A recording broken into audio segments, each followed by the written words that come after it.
We want our money back. That's the phrase echoing through Wall Street right now, and it's coming from everyday investors who put their savings into private credit funds, only to find out they can't touch a single dollar of it. A private credit investor is just like anyone who owns stock or an ETF, except instead of buying shares of Apple or the S&P 500, they're buying into funds that lend money to businesses behind closed doors. And right now, those investors are watching their money get locked away while losses pile up in front of their eyes. There has been a massive scramble for investors to pull as much money out of these funds as humanly possible. The problem is the doors are closing.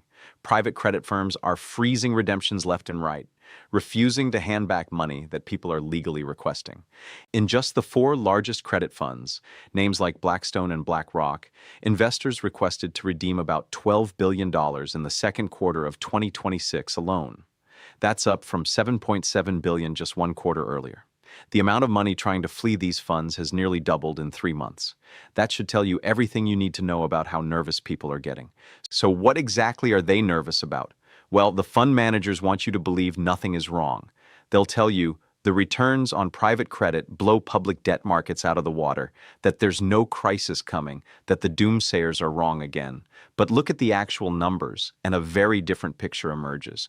While the S&P 500 is up roughly 10% year to date, Apollo Global Management, the best performer among major private credit funds, is still down about 3%. Blackstone and Ares Management are down close to 20%, and Blue Owl Capital, one of the biggest names in the space, is down a staggering 35% year to date. These aren't small dips. These are the kinds of losses that wipe out years of gains in a matter of months, and that's exactly why investors are panicking and demanding their money back. Who wouldn't want out if they're staring at a 30% loss? The problem is, people almost always sell at the worst possible time, and this looks like a textbook case of that playing out in real time. But here's the catch that most people don't realize until it's too late. These private credit funds aren't blue-chip stocks you've held for decades. They are relatively new, lightly regulated vehicles making genuinely risky bets that can wipe out your principal entirely if things go wrong. The more people who try to pull their cash out, the higher the chance these funds get forced into selling off assets at fire sale prices just to cover redemptions. So instead of letting that happen, fund managers simply freeze the gates. They tell investors, sorry, you're not getting your money right now. And because of the fine print buried in the contract you signed when you invested, that's completely legal. Morningstar, the firm that rates mutual funds and ETFs for everyday investors, recently dug into 18 of the biggest private credit funds. Only 4 came back with a positive rating. The other 14 failed to meet the bar. And this isn't just rich guys losing play money. A huge chunk of this exposure sits inside everyday 401ks and pension funds, meaning the average American could be sitting on losses they don't even know about yet. That's precisely why fund managers built in a safeguard limiting quarterly withdrawals to just 5% of total assets. And here's the part that should really worry you. These funds make their money by issuing high-interest loans to mid-sized companies with junk credit ratings, then pass that income to shareholders as dividends. In other words, they're lending your retirement money out to companies that are one bad quarter away from bankruptcy.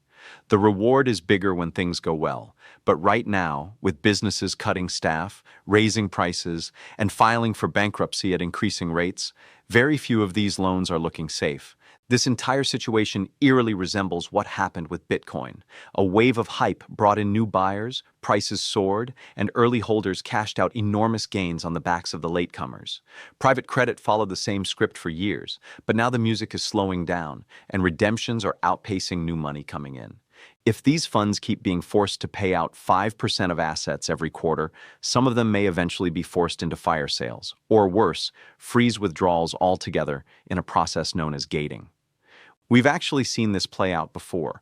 Back in 2024, Starwood Capital, a private real estate fund managed by Blackstone, gated investor redemptions. It eventually stabilized, but real estate funds at least have physical property backing them, something tangible to sell off if things go sideways. Private credit doesn't have that luxury. If a company defaults on a loan and goes bankrupt, that money is often gone for good, swallowed up by the courts and creditors ahead of you in line. Fund managers love to argue that private credit is actually safer than private equity or real estate because loans get repaid on a regular schedule, creating predictable cash flow to cover withdrawals. But here's the trap. The more redemptions they're forced to pay out, the more they have to sell off their best, highest quality loans first, just to raise cash quickly. Imagine needing $100 million and being able to sell two of your top loans to cover it. Next quarter, you need another $100 million, but now you have to sell 10 loans instead of two because the easy, high-quality assets are already gone. Quarter after quarter, the portfolio gets junkier and riskier, even as the fund insists everything is fine. This matters to you, the average viewer, more than you might think. If you have a 401k or pension, there's a real chance some piece of it is tied up in Blue Owl, Ares, Blackstone, or BlackRock. A lot of people have been bullish on these names because Blackstone and BlackRock have been buying up real estate aggressively for years. Well, take a look at how that bet is performing right now. It isn't pretty. Now let's shift gears because this isn't the only economic warning sign flashing red this week. Remember the $20 an hour minimum wage California rolled out for fast food workers back in 2024? Everyone said it was an experiment worth watching, and 2 years later, the results are in, and they are not what supporters promised. There were 5 major unintended consequences, and the first was the most predictable: price pass-through. Menu prices at franchise restaurants have jumped 8 to 12% above pre-mandate levels because businesses protect their margins by passing costs straight on to customers. And once prices climb, fewer people walk through the door, which hurts the very workers this law was supposed to help. The second consequence was a quiet but brutal one. Hours and benefits dropped. Workers are earning more per hour, but working fewer hours overall, losing access to overtime pay, and struggling to qualify for healthcare and other benefits tied to full-time status. Total annual income matters far more than an hourly number on paper. A worker who used to make $40,000 a year at $16 an hour might now be earning just $36,000 a year at $20 an hour, a real pay cut disguised as a raise, while the cost of living keeps climbing around them. The third consequence is automation creeping in faster than anyone expected. Chipotle is currently testing an Autocado robot for guacamole prep alongside automated kitchen assembly lines. McDonald's has leaned hard into self-service kiosks, drawing plenty of customer backlash. But kiosks don't need a $20 an hour wage, they don't call in sick, and they work every hour of every day without complaint. You can't blame business owners for protecting their margins. Staying profitable is the entire reason anyone starts a business in the first place. The fourth and fifth consequences tie together into something even more dramatic: full business model redesign. There's a Chick-fil-A in Wynwood, Miami, that has converted into a delivery-only ghost kitchen, the 6th of its kind. No dining room, no cashiers, no front-of-house staff at all. Customer-facing labor has been structurally eliminated from the model entirely. Orders only come through delivery apps or the company's own website, prepared in a backroom kitchen and shipped straight to your door. Fewer employees means lower labor costs and higher profit margins. This is the textbook example of how government intervention backfires. Whenever new rules or mandates get introduced, business owners, entrepreneurs, and investors find the loophole. It happens with taxes, where billionaires often pay a smaller percentage of income than the average worker. And it happens with wage mandates too. The government promises balance and fairness and ends up squeezing the very people it claims to be protecting. And all of this is unfolding against a backdrop of serious economic strain. Factory job cuts across America just hit their highest level since the global financial crisis numbers of 2009. The S&P Global Manufacturing Index is sitting at crisis levels not seen since the pandemic and the 2009 collapse. Manufacturers have cut jobs in 3 of the last 4 months, citing rising costs and weakening demand, the exact same pattern playing out in fast food right now. This isn't isolated to factories either. Arizona alone lost 15,000 jobs in May, a single state.